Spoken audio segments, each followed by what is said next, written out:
Hello everyone, कैसे हैं आप सब लोग। आई होप आप लोग अपने घरों पे सेफ होंगे। जैसे कि आप सभी बच्चों को पता है, जेके एसएसबी के द्वारा जो जूनियर असिस्टेंट की वैकेंसीज आउट करी गई थी वो कोर्ट केस में जो है काफ़ी टाइम से जूझ रही है।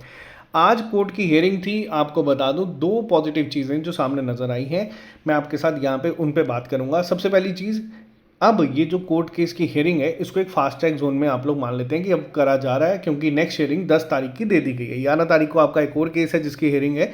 लेकिन ये एक कहीं ना कहीं पॉजिटिव साइन है कि ये अब आपका केस जो है वो फास्ट ट्रैक पे ख़त्म होने की कगार पे है, क्योंकि यहाँ पे जो बातें रखी गई हैं दोनों की तरफ से। देखो, मैं पहली चीज़ आपको बता देता हूँ, हमारे एंड से अगर आप लोग इस प्लेटफॉर्म पे जुड़े हैं, हम लोगों का अल्टीमेट एम हमेशा ये रहता है कि अगर कोई भी वैकेंसी एडवर्टाइज हुई है तो वो जल्द से जल्द ख़त्म होनी चाहिए। अब अगर मान लेते हैं ऑनरेबल जो कोर्ट है वो हम लोगों को ये डायरेक्ट करता है कि आप बच्चों का पहला टाइपिंग होगा, तो वो भी एक्सेप्टेबल है।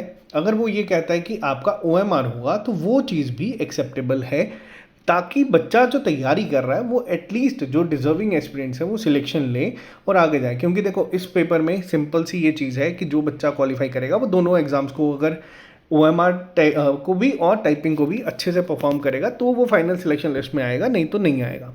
अब कई बच्चे ऐसे हैं जो ओएमआर में 60-70 स्कोर कर रहे हैं, टाइपिंग उनके अभी भी 20 पे है। और कई बच्चे ऐसे हैं जो टाइपिंग 70-80 पे हैं, बट उनका ओएमआर में स्कोर जो है 20-30 पे है। तो यहाँ पे उस केस में सिलेक्शन दोनों की बहुत मुश्किल हो जाएगी, क्योंकि जो बच्चा तैयारी कर रहा है, जो आज की डेट में मान लो 60-65 पे है और जो टाइपिंग भी 40-45 पे लेके बैठा है, वो कहीं ना कहीं इसको क्वालिफाई करेगा, फिर पेपर 19 को हो या फिर अगले महीने क्यों ना हो जाए। ये एक सिंपल सा फैक्ट है, सिंपल सा सच है। अब ये रिक्रूटमेंट जो है जेके एसएसबी के एंड से रिप्लाई जो है वो फाइल होंगे, बाकी सब चीज़ें जो है आपको कोर्ट केस का जब ऑफिशियल ऑर्डर आएगा उसमें पता चलेगा। फिलहाल इसमें नेक्स्ट हियरिंग जो है वो 10 तारीख की दी गई है, और एक अब आप मान लीजिए फाइनल अपनी स्टेजेस पे है, और ये एक फाइनल अब आप लोगों को जो है आउटपुट देखने को मिलेगा।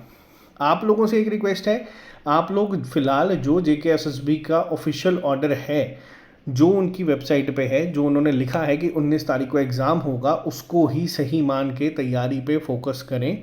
जो भी कोई ऑर्डर अगर कोर्ट से आता है या जेके एसएसबी चेंज करती है अपनी ऑफिशियल साइट पे, तो ही आप लोग उस पर भरोसा करें, ये आप लोगों को मैं सजेस्ट करूँगा। और साथ ही साथ जो बच्चे टाइपिंग अभी भी 30-35 पे टिके हुए हैं, आप लोगों से रिक्वेस्ट है कि टाइपिंग को डेली करें, फिर पेपर 19 को ही क्यों ना हो, आपको टाइपिंग डेली करनी है। क्योंकि जेके एसएसबी ने, अगर टेंटेटिव की बात करूं तो 1 महीने के बाद इसकी टाइपिंग करवा लेनी है। अगर मान लेते हैं एक केस में आपका ओएमआर पहले होता है तो आपको अब फोकस रखना है पूरा।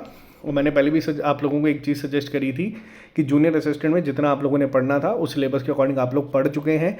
अगर आप लोग फाइनेंस का पढ़ रहे हैं तो आप लोगों ने अगर फाइनेंस की तैयारी शुरू करनी थी तो ये 10-15 दिन आपको प्रॉपर यूटिलाइज करने हैं, ताकि एटलीस्ट एक सेक्शन आप लोग अपनी यहाँ पे ख़त्म कर लें। ठीक है, तो ये आप लोगों का कोर्ट केस जो सुबह से आप बहुत सारे बच्चे सोच रहे थे कि क्या है क्या नहीं, तो इसमें नेक्स्ट हियरिंग दी गई है।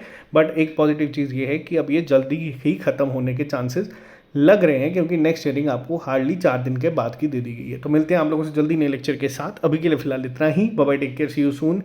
मेहनत करो, जितने भी बच्चे तैयारी कर रहे हैं तैयारी पे सिर्फ फोकस रखो, और कोशिश करो कि एक जो आउटकम यहाँ पे आता है वो एक्सेप्टेबल हो हर एक को, और जो चीज़ें ख़त्म जितनी जल्दी है, रिक्रूटमेंट जितनी जल्दी ख़त्म हो तो उतनी जल्दी ख़त्म हो जाए। बाकी मिलते हैं जल्दी नए लेक्चर के साथ। आज के लिए फिलहाल इतना ही। Bye bye, take care, see you soon. अलविदा।